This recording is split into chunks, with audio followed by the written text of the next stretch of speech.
Assalamualaikum warahmatullahi wabarakatuh. Hello guys, this is me Rasmila. Welcome back to our channel Blog 29C Production. Jadi di sini aku punya narasumber yang sangat luar biasa. Mungkin orang-orang ada yang tahu, ada yang kalau misalnya sering nonton YouTube itu pasti tahu sama beliau. Dan beliau adalah Komandan Pangkalan Angkatan Laut Filda Malari SE CTMP. Halo, selamat malam Bapak. Selamat malam Rasmila. Ya, apa kabarnya Pak? Alhamdulillah, everything's okay. Wow.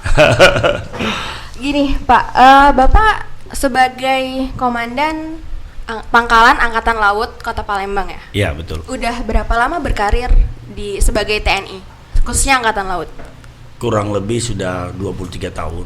Dari tahun 97 saya lulus Akademi TNI Angkatan Laut. Oke, kalau di Palembang sendiri udah berapa lama? 14 bulan. Oh, 14 bulan, 1 tahun lebih 2 bulan ya? Iya, betul. Gimana, enak Pak di Palembang? Alhamdulillah, enak. Alhamdulillah. Dimanapun berada, TNI selalu siap. Wah. Jadi tidak ada kata tidak enak, selalu enak, enak dan enak. By the way, selamat ulang tahun untuk TNI ya Pak ya? Oke, terima kasih ya, ke-76. Ya, ke-76. Iya. Tepat sekarang 5 Oktober HUT TNI ke-76. Jadi Bapak selain berkarir di TNI Angkatan Laut, Bapak ini adalah founder Indonesia Brain Camp. Ya, founder Boleh Indonesia dijelaskan itu Pak, Indonesia Brain Camp itu apa? Sebenarnya Indonesia Brain Camp ini adalah cita-cita sudah lama, tapi baru bisa diwujudkan di Kota Palembang. Karena kesibukan sebagai TNI ini kan banyak memiliki tugas pokok. Tugas pokok TNI adalah menjaga keamanan di wilayah di mana dia berada. Saya sebagai Komandan Lanal Palembang tentunya memiliki tugas pokok bagaimana menjaga keamanan di perairan wilayah Sungai Musi yang ada di Kota Palembang. Nah, pada saat saya menjadi Komandan Lanal Palembang, TNI Angkatan Laut memiliki suatu program yang sangat bagus, yaitu pembinaan potensi maritim, membuat Kampung Bahari Nusantara. Kampung Bahari Nusantara. Ini Kampung Bahari Nusantara ini adalah program Bapak Kasal Laksamana TNI Yudo Margono, di mana seluruh Lanal, Lantamal wajib membuat Kampung Bahari Nusantara. Di Kampung Bahari Nusantara ini memiliki 5 klaster. Yang pertama klaster pertahanan keamanan, yang kedua klaster ekonomi, yang ketiga klaster kesehatan, yang keempat klaster pendidikan, dan yang kelima adalah klaster pariwisata. Dari 5 klaster yang ada, kebetulan saya memiliki passion di bidang pendidikan. Dari tahun 2002 saya sudah mempelajari bagaimana otak manusia bekerja. Makanya saya mencoba membuat suatu kelompok atau suatu komunitas yang saya beri nama Indonesian Brain Camp. Nah, di Indonesian Brain Camp ini adalah wadah yang mendasari rumah pintar yang ada di Kampung Bahari Nusantara tadi, seperti itu. Jadi Kampung Bahari Nusantara di setiap kota itu sama atau berbeda? Jadi konsep yang kita buat di Palembang ini, alhamdulillah mendapat apresiasi dari TNI Angkatan Laut untuk bisa menjadi role model untuk membuat rumah pintar. Karena selama ini kita membuat rumah pintar, biasanya rumah pintar itu dilengkapi oleh buku, kemudian ada dilengkapi oleh wifi, tetapi animo atau mindset anak-anak untuk datang ke rumah pintar membaca maupun belajar itu kurang. Nah, oleh sebab itu kenapa saya harus membuat Indonesian Brain Camp. Di Indonesian Brain Camp kita belajar bagaimana caranya belajar. Jadi anak-anak itu memiliki suatu soft skill yang dibutuhkan untuk bagaimana dia mengakselerasi kemampuannya. Nah, saya berikan contoh di sini di rumah pintar yang ada di Lanal Palembang, anak-anak itu belajar sebenarnya bagaimana cara belajar, tetapi di implementasinya salah satunya adalah bahasa Inggris. Nah, jadi ketika saya membuat suatu metodologi, suatu sistem, jadi bagaimana anak-anak itu tidak perlu lagi belajar bahasa Inggris dengan menulis menghafal kosakata tidak perlu lagi. Wow, jadi nggak nulis, nggak. Menghafal kosakata tidak ada PR, tidak ada ujian. Wah, jadi gimana itu? Tetapi mereka pasti bisa. Wih. Saya garansi pasti bisa. Dan ini sudah terukur. Jadi anak-anak yang dulunya tidak bisa bahasa Inggris, saya mulai dari anak-anak personil Lanal Palembang. Oh, jadi khusus emang angkatan laut. Awalnya. Karena saya berpikir bagaimana kita mau merubah suatu komunitas, kita mau merubah suatu masyarakat, sementara institusi kita sendiri yang kecil kita tidak bisa berubah. Nah, di sini awalnya memang sulit. All beginning is difficult. Nah, memang agak sulit, tetapi lambat laun mereka mulai paham. Jadi dengan ilmu ini orang jadi mudah untuk belajar. Seperti itu, Rasya. Metodenya adalah dengan bagaimana, Pak? Cara belajarnya? Cara belajarnya dengan mensinergikan penggunaan otak kiri dan otak kanan. Jadi diseimbangkan. Okay. Mungkin orang banyak membaca buku tentang otak kiri, otak kanan, fungsi otak kiri seperti ini. Lebih dominan otak kiri, logika, otak kanan itu seni. Tetapi bagaimana mensinergikan penggunaan otak kanan, otak kiri masih banyak yang belum paham.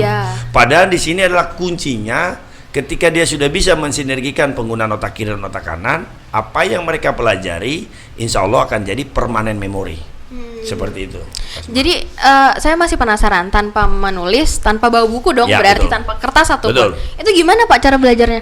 Cara belajarnya bahasa Inggris atau kalimat-kalimat ini sudah saya atur secara sistematis. Saya mempelajari ini sebenarnya dari tahun 2002. Wow. Kenapa ada orang lupa? Kenapa ada orang ingat? Makanya ketika saya belajar bahasa Inggris pertama kali, antara ingat dan lupa itu saling kejar-kejaran. Iya, benar. Apalagi nggak ada lingkungan yang mendukung. Betul, tidak ada mensupport. Jadi ada orang bilang, I'm so sorry I cannot speak English because I don't have partner, I don't have time. Nah, alasan dibuat seperti itu.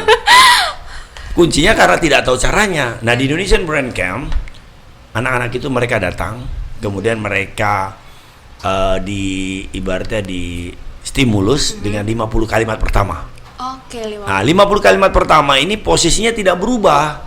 Ketika mereka datang lagi besok harinya, posisinya masih tetap. Mulai dari welcome, good morning, good afternoon, good evening, good night, have nice dreams, sleep well, goodbye, take care, see you tomorrow. Come in please, sit down please, stand up please, open your book, close your book. Don't open your book, do you understand? Yes, I understand, no I don't understand. Jadi ketika saya bilang I don't understand, guys, saya harus sesuai. No, I don't understand. Jadi matching dengan. Jadi body language juga dipakai, Pak? Jadi seperti itu. Dari lambat laun anak-anak ini akan tumbuh self confidence-nya. Makanya tidak heran anak-anak di Indonesian Brand Camp mereka jadi guru dalam waktu yang super singkat menurut saya. Bisa 3 minggu, 2 minggu tergantung dari passion mereka seperti itu. Jadi itu berapa lama setiap pengajarannya, Pak? Untuk mungkin tiap anak berbeda. Tetapi rata-rata ini pengalaman yang baru saya mengajar di Makassar bersama anak-anak, 12 anak yang saya kirim ke Makassar. Bukan saya kirim karena saya ingin mengirim, tetapi karena permintaan dari Politeknik Ilmu Pelayaran. Wow, Makassar. Nah, di Palembang. Di Palembang aja mungkin masih banyak yang tidak mengundang, mengundang kami. Itu tidak jadi masalah, itu pilihan. Tetapi anak-anak yang dulunya tidak bisa bahasa Inggris sekarang mempunyai kesepakatan bersama bahwa pertama ada welcome, good morning. Jadi ketika tangan saya begini, bersatu kita teguh, bercerai kita runtuh. Mereka langsung dengan spontan ngomong, united we stand, divided we fall. Bersatu kita teguh, bercerai kita runtuh. Nah, ini suatu kemajuan yang selama ini kalau saya lihat kenapa kita di SD SMP belajarnya he, she, it, was, were, pakai ing atau pakai apa? Grammar. Terus pikirannya menjawab A, B, C, D. Jadi tujuan dari siswa itu ketika masuk kelas bagaimana menjawab A, B, C, D. Dan itu bukan filosofi dari bahasa. Bahasa itu adalah bagaimana orang bisa berkomunikasi. Speaking. Seperti itu, Rasmala. Jadi belajarnya adalah dengan memorize. And practice. Jadi bukan. Jadi kalau kita bilang memorize ini kan sesuatu yang sangat membosankan. Iya, benar, monoton. Kita dikasih list of word. Ngomong-ngomong ya seperti orang gila kan. Ya kan, kapan selesainya itu kan? Di sini tidak, kita tidak memorize. Tetapi kita akan kalimat itu akan terhafal, bukan menghafal. Terhafal dan menghafal ini beda. Terhafal ini gini. Ketika kita jalan, kita lihat orang tabrakan, kita pulang, kita ceritakan. Pak, tadi saya lihat ada mobil Xenia dan Avanza tabrakan. Avanza warna hitam, Xenia warna silver tabrakan. Kemudian ada ibu-ibu yang keserempet di sebelah kanan, jatuh. Padahal kita nggak bawa buku saat itu. Oh ya. Tapi kita bisa bercerita detail. Kenapa? Karena kita melibatkan perasaan. Sesuatu yang melibatkan perasaan akan mudah teringat. Oke. Makanya kenapa mantan itu susah iya kan? Iya. Ini fakta. Kalau ada yang bisa melupakan mantan, nah itu berarti hebat sekali ya. Yes. Kalau kita bilang move on, ya mungkin itu cuma retorika lah, cuma ngomong ya. Merelakan. Ya, tapi kayaknya enggak sih.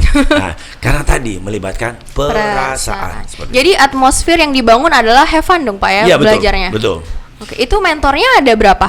Jadi saat ini di Indonesian Brand Camp sendiri mentornya ada kurang lebih ada 25 orang. Oke. Tetapi kita sudah mengajar di Pondok Pesantren Kodratullah. Wow. Yang mentornya bisa sampai 35 orang. Iya. Artinya kalau digabungkan selama setahun ini untuk membuat 60-70 guru itu bukan hal yang sulit. It's so easy. It's so easy. Tidak usah harus lagi 4 tahun di S1. Iya. Masih ini memang betul ada katakanlah ilmu pendidikan, ada pedagogik, ada andragogik, ada taksonomi Bloom dan lain-lain. Whatever lah. Tetapi kita pernah mendengar quote daripada Ki Hajar Dewantoro, semua murid adalah guru, semua tempat adalah sekolah. Artinya apa? Mengajar itu kan bagaimana menanamkan suatu pengertian kepada orang lain sehingga orang lain itu paham dan mampu melaksanakannya. Seperti itu. Oke, berarti Indonesia Brain Camp ini udah punya sekitar 30 mentor dan Ya. udah ngajar di pesantren Kodratullah Kodratullah di Langkan Sumbawa ya Pak ya? Betul. Berarti jaraknya dari Palembang itu sekitar 1 jaman. Betul, 1 jam.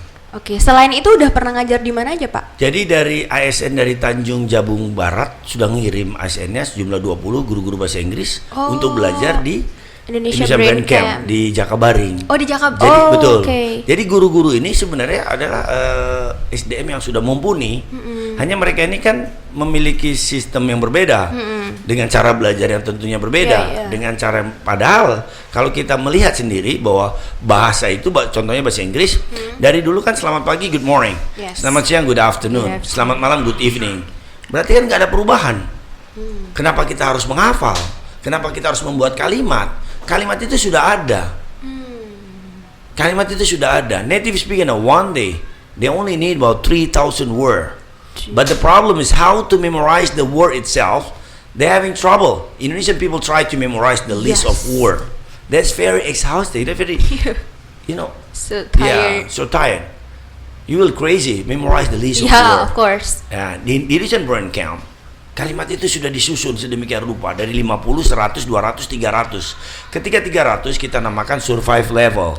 Dari 300 sampai 600 kita namakan able level. Dari 600 sampai 1000 kita namakan user level. Dengan harapan pada saat mereka bisa 1000 kalimat, mereka sudah menggunakan kalimat-kalimat itu dalam kehidupan sehari-hari. Wait a minute. Kalimat ya Pak, bukan vocabulary. Bukan. Don't try to memorize Wow. word by word. If you try to memorize word by word, you cannot speak English naturally. Yes. Ya, jadi kita itu Oh, sudah lancar. I see. Where are you going? I'm going home because I'm getting tired. I want to take a rest. Take a rest. Ya, keren. Ngomongnya tidak. No. No. Good. Sleep. Seperti itu. Ya, seperti itu. Oh, oke. Jadi kalimat. ya, Pak. Kalimat. Saya pikir dari vocabulary. Enggak. Karena gini Pak, saya pernah Betul. belajar bahasa Inggris, itu vocab yang dilatih. Betul. Dan saya pernah ke kampung Inggris di Pare, Jawa Ya. Timur, itu selama 4 bulan. Dan setiap pagi 2 months itu every morning itu harus menghafal 50 vocab and then memorize every day. No, I mean start from Monday until Yeah. Friday. And then it's gone. The vocabulary was gone, and then it's not. It doesn't work. Yeah, it doesn't work. Jadi dengan menghafal kosakata kita kerja 2 kali. Otak itu menangkap ketika kalimat itu sudah kita ambil. Seperti sekali mendayung 20 terlampaui. Terus saya bilang killing two bird with one stone. Sudah keren. Sama artinya killing two bird with one stone. Kan keren. Vilda, bagaimana situasi di kantor? My head's underwater but I'm breathing fine. Kan keren. Dari segi pronunciation sudah like a native speaker. Because we imitate the native speaker. Imitate is most important thing. Jadi ketika kita lagu Bon Jovi, I went to see the preacher to teach me how to pray. He looked at me and smiled, and the preacher turned away. He said, if you want to tell him something, when God for your hand, say with your heart, soul, and believe, and say amen. Sudah tidak kelihatan lagi logat. Yes. Sudah halus. Yeah. Where are Like you going? native. Like a native speaker. Yes. I'm not a native speaker. I never stay in United States. But I can improve my skill in English because I imitate. That is the point. Yes. Okay. British or I don't care about British or anything. The most important thing I understand, and when you talk in English I understand and I can Okay. reply.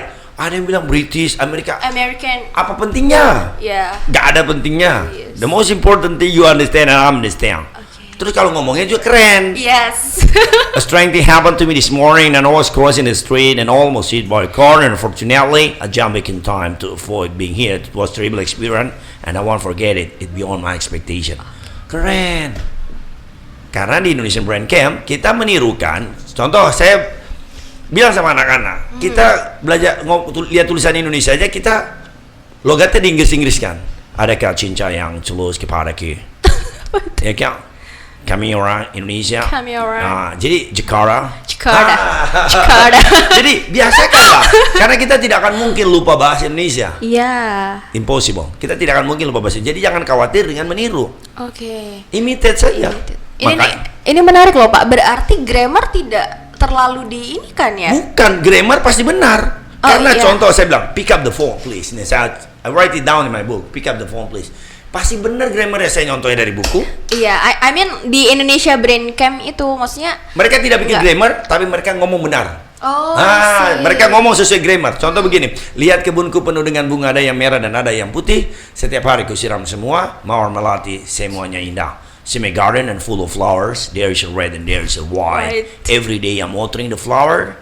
Jasmine flower always beautiful. Gerakan yang penting. Oh iya. Bangun tidur, ku terus mandi, tidak lupa menggosok Menggosok. gigi. Habis mandi, ku tolong ibu membersihkan tempat tidurku. I wake up in the morning, I take a bath. Don't forget to brush my teeth. After I take a bath, I help my mother to make my bed. Kenapa di sini mother? Karena di sini father. Father, mother, brother, sister, son, daughter, husband, wife, uncle, auntie, Wow. boyfriend, girlfriend, grandfather, It's so grandmother. great. Sebelah kanan laki-laki, sebelah kiri perempuan. Oh You have to, wow. jadi kita itu harus ada patokan. It's a great. Maka if you want to improve your skill in English, join Indonesian Brand Camp. Yeah, I will. guarantee one week you can speak English naturally without hesitation. Of course I will. Okay, you got your point, right? Okay, you understand, right? Okay, apa lagi?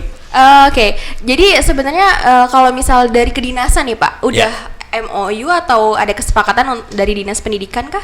Jadi dinas pendidikan pernah juga Bapak Yulinto manggil kami Indonesian Brand Camp. Jadi Indonesian Brand Camp ini visinya adalah ini adalah suatu pendidikan non formal. Oke. Ini bukan pendidikan formal, non formal yang akan membooster atau membantu anak-anak ketika di masa pandemi COVID ini melalui Kampung Bari Nusantara tadi, klaster pendidikan, mereka kembali ke sekolah bertatap muka, mereka sudah punya soft skill, secara percaya diri mereka tampil karena mereka mengajar. Jadi ketika mereka sudah 200 atau 300 kalimat, mereka sudah wajib mengajar. Oh. Jadi jangan lama-lama untuk ini, karena dengan mengajar kita dapat 70 sampai 90%. Ketika kita membaca, kita cuma dapat 10%. Pilih yang mana? Belajar aja terus. Nggak dapat. Iya, betul. iya. Jadi campnya ini sebenarnya di mana Pak? Ada gedungnya kah atau? Alhamdulillah kita sudah punya 3 rumah pintar atau Wow. 3 camp. Yang pertama di Jakabaring, terus yang kedua di 15 Ulu, terus yang ketiga di Satu Ilir.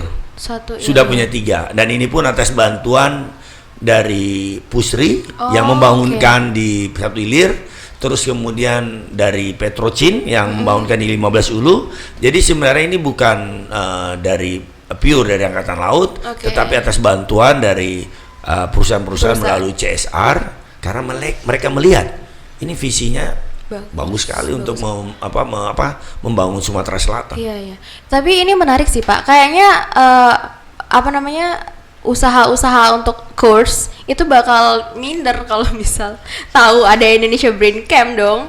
sangat berbahaya. Sangat berbahaya. Iya, mereka kan mengajarkan vocabulary, menghafal ya seperti itu, dan kadang saya akui monoton juga metodenya gitu Betul. loh. Jadi ini sebenarnya pesertanya atau anak-anak yang ingin belajar itu ada persyaratan khusus atau gimana? Jadi kita mau di Indonesian Brand Camp tentunya kita kan mereka ini kita kan ada yang berbayar, Oke. ada yang gratis. Gratis. Supaya apa? Supaya Indonesian Brand Camp ini bisa tetap maju. Kan kita pendanaannya kan belum jelas dari mana. Nah, dengan tidak jelasnya dari mana, makanya ada yang berbayar, yang tadi saya bilang MOU dengan Pondok Pesantren Qudratullah, dengan Politeknik Ilmu Pelayaran, terus kemudian dari Tanjung Jabung Barat, ASN dikirim. Nah, mereka berbayar tentunya untuk apa? Ya, kita tentunya ingin maju. Kita ingin menyiapkan betul-betul suatu program yang punya nilai ya seperti itu, kan tidak mungkin gratis semua seperti itu. Tetapi yang di rumah-rumah pintar sesuai dengan arahan Bapak Kasal, Kepala Staf TNI Angkatan Laut, bahwa di Kampung Bari Nusantara semuanya gratis. Di rumah pintar semuanya gratis seperti itu. Jadi kita memang ingin membantu masyarakat yang ekonomi menengah ke bawah, bagaimana mereka bisa maju seperti itu. Oke, ada persyaratan umur kah? Jadi gini, jadi persyaratan umur tidak ada, tapi kita akan mengklaster, artinya kalau dia terlalu kecil, ya anak-anak kecil ini dikumpulkan sesuai dengan usianya. Yang anak-anak SD sama SMP kelas 1 lah ya. Nah, ketika SMP kelas 2 mungkin dia tubuhnya sudah mungkin bongsor, ya sudah besar, dia bisa digabungkan di middle, dari SMP sampai SMA. Nanti yang mahasiswa pun dia akan bergabung, karena kalau kita menggabungkan antara yang mahasiswa terus ketemu dengan anak SD yang sudah 2 minggu di Indonesian Brand Camp atau 3 minggu, mereka akan minder. Iya, benar. Orang besar pun akan minder. Mereka akan mundur secara teratur. Nah, disinilah hal seperti ini ya, beban psikologi ini yang kita harus pahami, bahwa ketika orang belajar, orang dewasa belajar, mereka harus benar-benar merasa nyaman. Jangan sampai merasa minder atau apa seperti itu. Oke, jadi pada awalnya itu mentornya itu TNI Angkatan Laut juga, Pak? Jadi kita lebih memfokuskan kepada putra-putri TNI Angkatan Laut awalnya. Karena pertama juga saya agak pesimis ya. Ini sistem ini berjalan nggak kira-kira? Saya mulai dengan mengajarkan anak-anak TNI Angkatan Laut. Ternyata anak-anak TNI Angkatan Laut ini semakin semangat. Mereka bahkan mengajar adik-adiknya. Artinya mereka yang kakak-kakaknya ini yang SMA dan kuliah ini, ketika saya tidak berada, mereka malah mengajarkan. Ternyata yang saya lihat adalah karena sistemnya jelas. Kelas 50, kelas 100, kelas 200. Terus kemudian di tiap kelas itu 50, 100, 200 itu kita letakkan foto-foto mereka. Jadi dia akan semangat kalau temannya sudah pindah. Kamu kok sudah pindah? Saya mau dong. Akhirnya mereka semangat. Di sini tidak peran orang tua kecil sekali, karena yang mempengaruhi anak-anak itu sebenarnya teman mereka. Sangat berpengaruh. Lingkungan juga ya, lingkungan Pak. Ya? Seperti itu. Indonesia Brand Camp ini kan udah 14 bulan ya, Pak Ya. Berarti ada prospek-prospek tertentu yang bakal dilakukan untuk kedepannya. Itu kalau boleh tahu apa aja, Pak? Jadi saya koreksi, Indonesian Brand Camp baru 1 tahun, saya baru 14 bulan. Ya, jadi sebenarnya kita jalan saja. Alhamdulillah sekarang Indonesian Brand Camp sudah memiliki 3 rumah pintar, karena memang program Kampung Bari Nusantara tadi. Dan alhamdulillah ada pejabat-pejabat publik seperti Ketua DPR, Ibu Anita Nuringhati sangat concern membantu Indonesian Brand Camp. Beliau sangat konsen memberikan dukungan ya secara moral ya. Artinya bahwa kedepannya kita terus mengkampanyekan bahwa untuk membuat jangankan rumah pintar, membuat kampung pintar itu bukan hal yang sulit, tergantung dari niat sebenarnya. Karena tidak terlalu membutuhkan biaya yang besar sebenarnya kalau kita lihat. Kenapa? Karena Danlana sendiri sudah bisa 3 rumah pintar yang dimana program ini sustainable terus berjalan, karena bukan lagi mencari guru, tetapi guru itu berasal dari anak-anak itu. Jadi kita tetap terus akan mencari rumah pintar ke-4, ke-5, ke-6, ke-7. Tentunya juga membutuhkan dukungan dari pemangku jabatan yang ada di Sumatera Selatan seperti itu. Oke, ini kan berarti murid yang datang ke camp. Ya. Akankah IBC ini bakal datang ke pelosok-pelosok daerah, Pak? Sebenarnya tergantung daripada jumlah mentor. Sekarang contoh gini ya, sekarang Indonesian Brain Camp memiliki 25 ya. Ketika mereka harus ke Makassar, Makassar 2 minggu, otomatis kan harus kosong atau jumlahnya sedikit. Iya. Oleh sebab itu memang membutuhkan kerjasama dengan dinas pendidikan untuk bagaimana membuat Indonesian Brain Camp ini bisa menjadi ekstrakurikuler. Oh, Ekstrakurikuler di tiap sekolah-sekolah. Sehingga kalau sekolah-sekolah ini memiliki, kita bayangkan berapa jumlah SMP yang ada di Sumatera Selatan, berapa jumlah SMA yang ada di Sumatera Selatan. Kalaulah tiap sekolah itu memiliki 10 mentor saja, betapa bahagianya Sumatera Selatan ini. Bahwa bahasa Inggris itu akan menjadi bahasa kedua di bumi Sriwijaya, seperti itu. Oke. Jadi sebenarnya saat mendirikannya pun ada kelemahan atau ada tantangannya nggak sih Pak sebenarnya? Tantangannya sebenarnya bagaimana meyakinkan orang. Oke. Alhamdulillah sudah banyak yang percaya. Alhamdulillah Direktur Pusri, terus kemudian Petrocin ya. Besok saya akan presentasi di Pertamina masalah tentang ini, masalah tentang pendidikan. Karena saya concern ke masalah pendidikan ini. Saya rasa tidak lama lagi ketika orang itu tahu bahwa di Sumatera Selatan khususnya di Kota Palembang ini ada suatu sistem yang bisa membuat anak-anak, khususnya anak-anak berbahasa Inggris. Orang-orang dari Jakarta akan datang ke sini, orang-orang dari Bandung akan datang ke sini, sehingga Palembang akan menjadi destinasi pariwisata pendidikan, edukasi. Benar.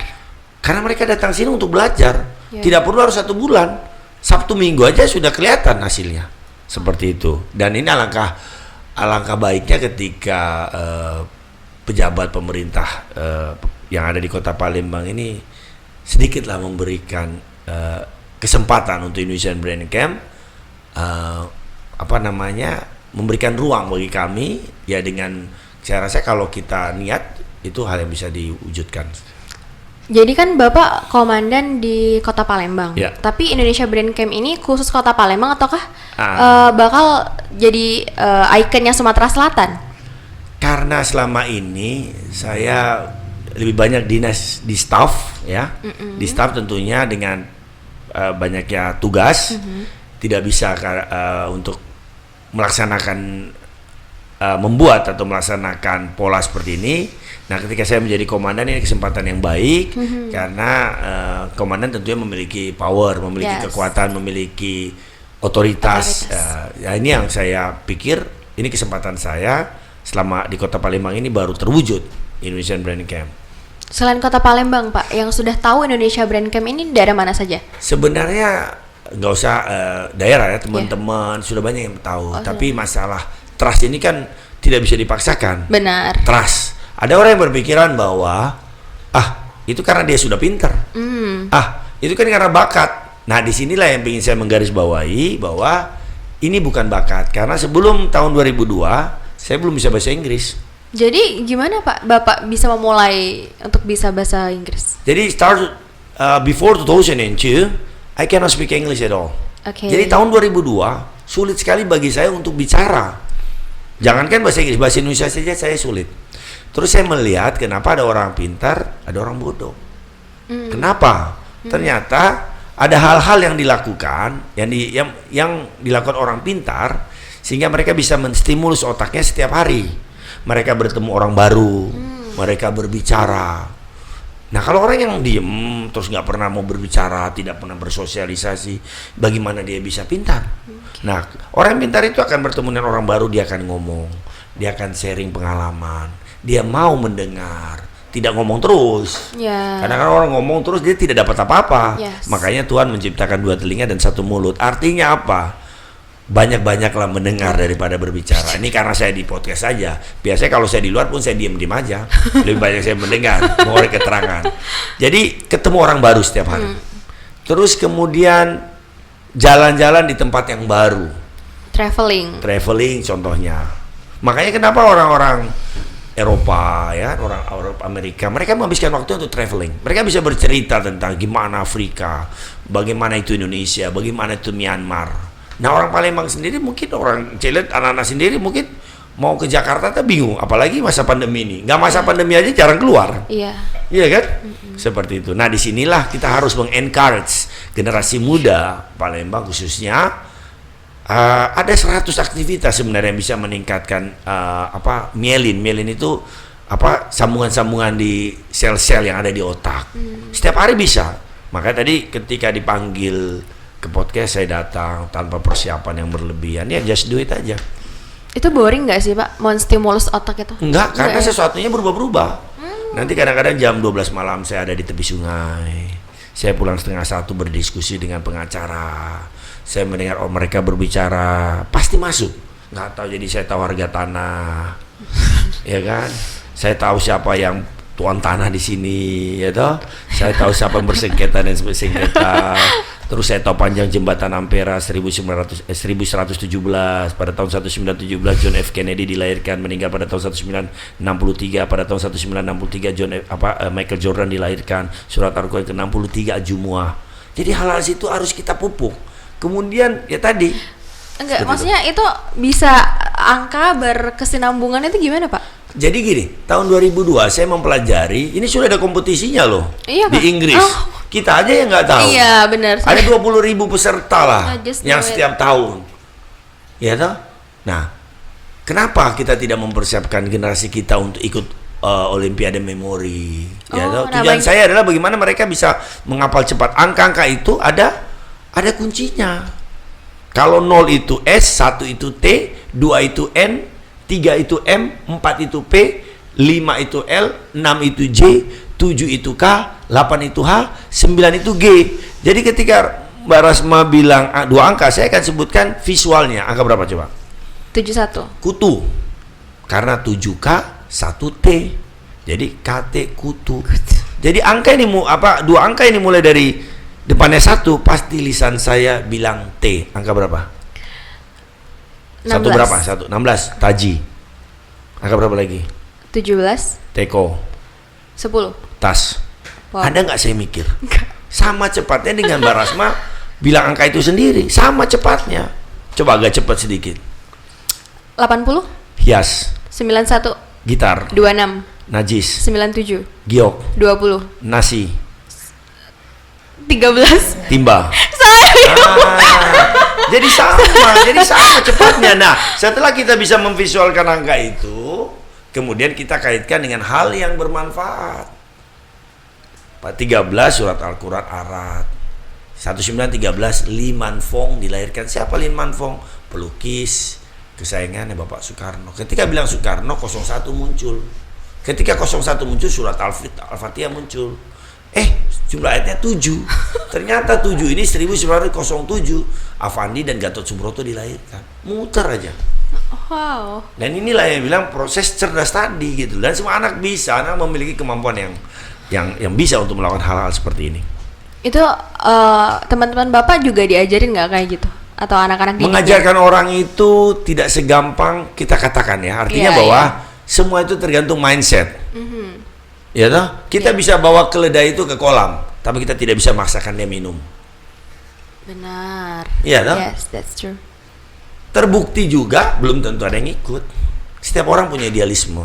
Mengajar ini bukan masalah yang mudah untuk apalagi orang dewasa. Kalau anak kecil gampang. Iya. Karena makanya kita harus bisa membedakan pedagogik sama andragogik. Ketika saya berhadapan dengan orang dewasa, saya harus paham apa yang menjadi passion bapak itu atau ibu itu. Ya contoh, dia tukang kayu, kita ngajarkan bahasa Perancis. Terus kaitannya apa gitu loh? Iya. Iya. Ya kan? Dia tukang roti, ya toh? Terus kita ngajarkan bahasa Inggris. Rotinya terjual aja sudah syukur. Jadi intinya adalah kita harus paham siapa audiens kita, siapa murid yang kita ajarkan. Jadi semua tergantung dari motif. Motif itu yang membuat orang bergerak. Jadi motif itu ada 4. Yang pertama paling rendah adalah takut, naik sedikit malu, terus senang, cinta. Nah kalau motivasinya sudah cinta, everything's okay. Yes. Dia pasti ngejar, dia pasti cari. Kalau takut bisa juga, seperti kita di desa, kamu harus bisa, tapi karena desakan, karena suatu tekanan. Tetapi kalau senang, cinta itu sudah. Nah, makanya bagaimana membuat anak-anak ini mencintai apa yang mereka lakukan atau mereka kerjakan. Makanya paling susah ngajar orang dewasa. Oke, Ya, iya. karena otaknya sudah bercabang. Bercabang. Muridnya udah ada berapa, Pak? Kalau di Kodratullah kita sekarang sudah sekitar 500, artinya di PIP di 100, di Kodratullah 100, Tanjung Jabung, terus di Palembang sendiri ya. Dalam waktu 1 tahun ya, Pak ya? Betul. Yang kita kesulitan itu kan adalah bagaimana mempromosikan ini. Iya, gitu. Betul. berarti harus ada strategi marketingnya juga, trust, membangun trust segala Betul. macam. Mudah-mudahan ini dari mulut ke mulut. Makanya Iya. ketika saya diundang ke sini saya antusias karena saya Iya. berpikir sekarang ini kita tidak bisa lepas dari teknologi, apalagi medsos ya. Jadi seperti itu, apa aja bisa diviralkan ya kan? Seperti itu. Ya, gini, ini kan berbasis pengajarannya kan TNI ya, Pak. Ya kan? Ya. Apa namanya? Bahwa pandangan orang kalau misal denger TNI itu pasti keras gitu nggak sih, Pak?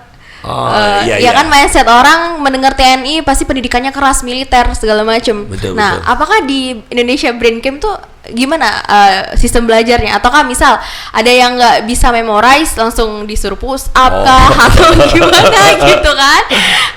Betul. Gitu. Jadi apalagi ketika saya ngajar menggunakan baju PDL ya, Ya. orang tuh berpikir, wah ini mau ajar PBB ya, atau mengajar Pancasila, atau mengajar apa namanya ideologi. Nah betul, selama ini orang melihat TNI dengan terkenal dengan kedisiplinannya. Ya. Tetapi kita harus bisa membedakan, ini adalah dunia pendidikan, dunia Benar. universal. Jadi anak itu belajar kalau mereka dalam keadaan fun. Ya, benar. Jadi di Indonesian Brain Camp ini, di Rumah Pintar Lanal Palembang ini, mereka tidak ada hukuman. Salah ya harus salah. Salah ini merupakan satu proses. Tidak boleh dikoreksi seperti kita belajar bahasa Inggris di sekolah-sekolah dulu. Salah langsung, kamu salah, ulangi. Nah, ketika disuruh ulangi di depan kelas, anak-anak itu akan malu. Iya. Malu ini akan jadi trauma. Trauma. Jadi Betul. Jadi jangan pernah kita menyentuh nama apa self esteem mereka. Iya, Artinya self-esteem. hal-hal seperti itu perlu diperhatikan. Makanya kenapa di Indonesian Brain Camp anak-anak tuh bahagia. Karena tidak ada hukuman, tidak ada dipaksa untuk memorize. Karena dengan posisi yang sudah disusun, kalimat-kalimat yang sudah disusun, mereka akan dengan sendirinya bisa menghafal. Oke. Seperti itu. Oke, Pak Filda kan bahasa Inggrisnya bagus banget ya. Seperti native speaker lah ya. Ya. Pernah nggak sih Pak Bapak tinggal di luar negeri? Saya tahun sebelum 2008, Oke. saya memang mempunyai mimpi bahwa dengan bergabung dengan TNI, khususnya TNI Angkatan Laut, kan ada jargon join the Navy to see the world. Nah pada saat itu saya belum bisa bahasa Inggris, yang tahun 2002. Nah saya belajar dan alhamdulillah terbukti ketika tahun 2008 saya pikir orang banyak belajar bahasa Inggris. Akhirnya saya belajar bahasa Perancis, saya daftar menjadi interpreter bahasa Perancis untuk pasukan PBB Wah, di PBB. Kongo. Betul. Jadi ada 175 pasukan TNI Angkatan Darat Kompizeni yang membutuhkan interpreter bahasa Perancis. Oke. Tapi saya masih elementary saat itu. Tapi saya mencoba untuk mendaftar dan alhamdulillah lulus. Jadi saya selama 1 tahun saya berada di Afrika, tepatnya di Kongo. Kongo. Nah, selama di Kongo saya membantu komandan dan perwira staf bahkan anggota di sana untuk bagaimana berkomunikasi dengan bahasa Perancis. Terus pengalaman yang di Kongo itu yang sangat mengharukan. Nah, saya membawa pasukan yang tewas karena lehernya kena gerinda. Apa Pak? Kena gerinda. Gerinda. Ya, itu pengalaman yang kira-kira sangat berkesan ya. Waduh. Walaupun mengerikan ya berkesan. Seperti itu. Berarti Bapak punya banyak pengalaman-pengalaman yang menurut saya menyeramkan ya Pak ya? Betul. Jadi Boleh diceritain nggak Pak? Di TNI ini kan kita melewati satu fase-fase. Jadi ketika saya pangkat kapten, saya punya pengalaman membawa pasukan kita yang tewas karena gerinda. Di situ saya bisa melihat bagaimana proses-proses dari postmortem, bagaimana jenazah itu dibedah, terus dilihat, dikeluarkan isi perutnya, isi kepala dikeluarkan, terus ditaruh di chemical. Terus kemudian pada tahun sebelum saya berangkat ke Kongo itu juga saya pernah menjadi salah satu komandan kapal yang mencari korban daripada kapal Senopati Nusantara. Nah, pada saat tenggelam, mayat-mayat sudah banyak, saya diperintahkan untuk mencari mayat-mayat itu. Akhirnya sampai ke Pulau Madura, saya harus menggali kubur mereka karena keluarganya menunggu. Mereka ditanamkan semrawut di pulau-pulau kecil itu. Saya harus menggali, kemudian membawa jenazah mereka. Bahkan ada yang cewek yang saya angkat kepalanya terus putus. Terus ada ibu-ibu yang guru ngaji, ketika maghrib kita gali kuburannya, kita langsung bawa. Saat itu tidak ada rasa takut karena karena kita ditunggu oleh keluarga-keluarga yang ingin jenazahnya kembali. Terus ada yang bapaknya sudah nggak jelas, badannya sudah hancur dimakan ikan, seperti itu. Wah, itu jadi, di Indonesia ya Pak ya? Di Indonesia. Kalau di luar negeri? Selain di Kongo tadi? Kalau di luar negeri ya saya pengalamannya yang enak-enak aja. Oh iya. Karena pada tahun 2011 alhamdulillah dapat beasiswa di Prancis. Oke. Jadi ketika mau SESCO ada salah satu pendidikan di Prancis yang memberikan beasiswa kepada TNI. Dan alhamdulillah saya dapat kesempatan untuk belajar 2 tahun di Prancis. Oke. Bapak sarjana ekonomi juga ya Pak? Sarjana ekonomi. Di mana Pak kalau boleh tahu? Di Yapan, jadi di Surabaya. Oh, di Surabaya. STI Yapan. Gitu. Jadi pengalaman-pengalaman yang menyeramkan udah biasa ya Pak ya? Selama hampir 24 tahun ya sudah berkarir. Biasa, dan itu merupakan konsekuensi iya. atau resiko menjadi seorang prajurit TNI. Gitu. Oke. Jadi sangat-sangat Bapak mengharapkan kedepannya gimana untuk tentara-tentara yang mungkin yang nonton video ini kedepannya? Harapan saya, karena zaman sekarang sudah berbeda, tentunya sudah era teknologi. Harapan saya untuk para pemuda-pemuda yang ingin bergabung ke TNI. TNI ini adalah suatu institusi yang sangat membanggakan, sangat luar biasa menurut saya. Dan saya selama di TNI betul-betul institusi ini benar-benar menjadi garda terdepan pertahanan keamanan. Jadi merupakan suatu kebanggaan bagi keluarga. Dan harapan saya ke depan TNI semakin solid, TNI Angkatan Darat, Laut, Udara semakin solid untuk menghadapi masalah-masalah bangsa ini seperti itu. Khususnya di masa pandemi COVID-19. Boleh dijelaskan nggak sih Pak? Saya penasaran ya, bedanya TNI Darat, Laut, dan Udara itu job desk-nya apa aja? Selain memang tempatnya yang berbeda ya Pak ya? Betul. Jadi kalau TNI Angkatan Darat Tentara Nasional TNI Angkatan Darat dia tentunya di darat. Kalau di TNI Angkatan Laut tentunya di laut dengan alutsista kapal ya. Dan bedanya kalau Angkatan Darat adalah tentara yang diberikan senjata. Kalau di TNI Angkatan Laut dan Udara senjata yang diberikan orang. Jadi ngerti? Ini tentara dikasih senjata.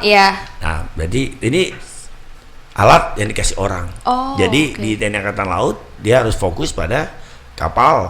Kalau di Angkatan Udara menjaga keamanan di udara. Berarti itu harus ngerti teknologi segala macam dong kalau ya, kita dikasih alat di betul.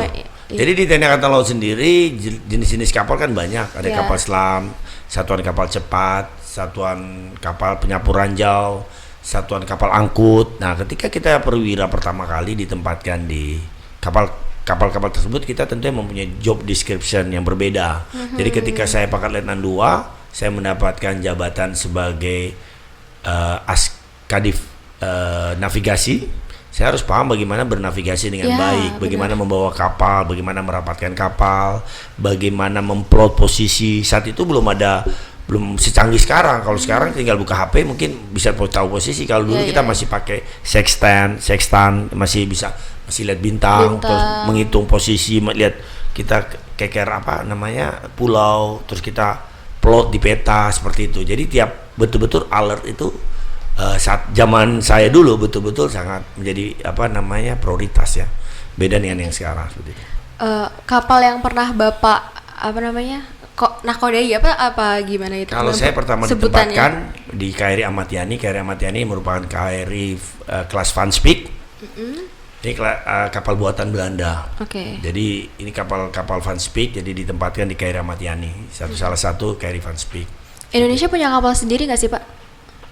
Maksudnya kapal sendiri gimana? Maksudnya buatan Indonesia sendiri? Ada. Ada. Kapal-kapal Banjarmasin itu sudah buatan di PT PAL. Jadi Indonesia itu ketika membeli kapal ada MOU yang juga untuk membuat kapal di dalam negeri. Oh, teknisinya juga dari Indonesia? Ada, kita datangkan dari luar, kemudian ada teknisi dari kita yang belajar. Jadi TOT-nya jalan seperti itu. Oke, mungkin kita udah bahas mengenai Indonesia Brain Camp, kita udah bahas profil Bapak sendiri. Jadi kita bahas goals Bapak kedepannya, kalau boleh tahu apa aja, Pak? Mungkin dari Komandan Angkatan Laut Kota Palembang atau mau pindah ke kota lain atau gimana? Atau itu tuh sebenarnya nunggu arahan dari kalau di atasan? TNI Iya. kita harus mengikuti satu jenjang pendidikan dulu, jenjang pendidikan yang sesuai strata. Jadi setelah ini ada nama Sesko TNI, setelah Sesko TNI kemudian pemimpin akan melihat kinerja dan apakah orang ini sudah eligible untuk mendapatkan suatu jabatan yang sesuai dengan jenjang pendidikan. Jadi di TNI ini dari pangkat letda, letu, kapten sampai pangkat kolonel ini ada jenjang pendidikannya. Dan di Kelapa 1, di Kelapa 2, Sesko angkatan, yang terakhir ada Sesko TNI. Jadi saya akan menunggu Sesko TNI dulu. Setelah Sesko TNI baru nanti akan proyeksinya kemana itu tergantung daripada pimpinan TNI Angkatan Laut. Jadi memang di TNI nggak pernah berhenti untuk belajar ya, Pak? Betul. Pendidikan. Saya kira naiknya jabatan itu karena lamanya jadi TNI gitu. Oh tidak, jadi tidak secara otomatis. Jadi ini kompetisi yang sehat di TNI. Jadi orang itu bisa naik karena tentunya kinerjanya bagus ya. Terjadi memang benar-benar jadi di satu angkatan itu ada memang perwira-perwira yang memang diunggulkan ya. Kita akan saling mendukung seperti itu. Jadi di TNI ini benar-benar institusi yang solid. Jadi namanya orang bilang pergesekan itu nggak ada. Kita semua ditentukan oleh pimpinan. Pimpinan melihat kinerja seorang prajurit bagus, dia akan mendapatkan sesuai porsinya seperti itu. Dan ada beasiswa untuk luar negeri juga, sangat Pak? banyak, sangat banyak. Dari letnan 2, letu, kapten itu selalu diberikan kesempatan beasiswa. Tapi kadang memang betul bahwa bahasa Inggris ini merupakan tantangan tersendiri untuk seorang perwira bisa melanjutkan jenjang pendidikan di luar negeri seperti itu. Oke. Apakah beasiswa luar negeri itu kan berarti kita ngambil jurusan ya, Pak ya, di kampus. Itu harus relate dengan posisi kita sebagai tentara atau gimana? Jadi ketika saya contohnya TNI Angkatan Laut, ketika masuk di akademi ada 5 korps yang berbeda. Yang pertama pelaut, kedua teknik, elektro, administrasi, marinir. Nah itu sudah terbagi-bagi sesuai dengan tupoksinya nanti jadi perwira. Ketika saya pura pelaut, saya akan bekerja di kapal sebagai kapten kapal, sebagai nakoda. Saya harus bisa mengendalikan kapal saya harus bisa memerintahkan menembakkan rudal. Nanti ada perwira teknik, dia harus menguasai permesinan kapal, bagaimana pendorongan kapal, itu korps teknik. Jadi fokus pada mesin kapal. Jadi kapal rusak itu urusan teknik, bagaimana memperbaiki. Terus ada korps elektro. Jadi masalah sensor-sensor di kapal, masalah kelistrikan, itu masalah perwira elektronika yang membantu komandan. Nah, terus kemudian ada korps supply. Nah, korps supply ini tugasnya adalah bagaimana menyiapkan logistik kapal. Jadi dari makanan prajuritnya bagaimana, menunya seperti apa. Jadi korps supply ini rajin ke pasar. Jadi mereka paham betul tentang tentang makanan yang dibutuhkan dan kandungan gizinya seperti itu. Nah, ada yang terakhir ada korps marinir. Mereka adalah pasukan tempur TNI Angkatan Laut. Mereka pasukan pendarat. Jadi mereka psikologinya hampir sama dengan TNI Angkatan Darat, mendarat dan menang. Jadi pikiran mereka ada suatu tempur di darat seperti itu. Pertanyaan lagi, Pak ya. Bapak udah pernah ikut tempur belum? Kalau di TNI itu kita bicara tempur ya, pasukan PBB tadi. Oh iya. Nah, di sana kan kita satu misinya adalah menjaga perdamaian. Karena di Kongo sendiri ada apa namanya, ada milisi, kemudian ada pertikaian. Nah, kita sebagai pasukan PBB tadi ya memang tugas kita untuk menjaga perdamaian.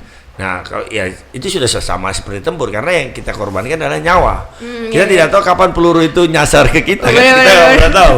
Nah, seperti itu, kita nggak pernah tahu kapan peluru itu nyasar ke kita, ya kan? Seperti itu.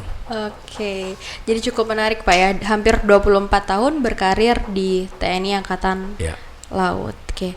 Sebelumnya ini kan 5 Oktober 2021, artinya HUT TNI yang ke-76.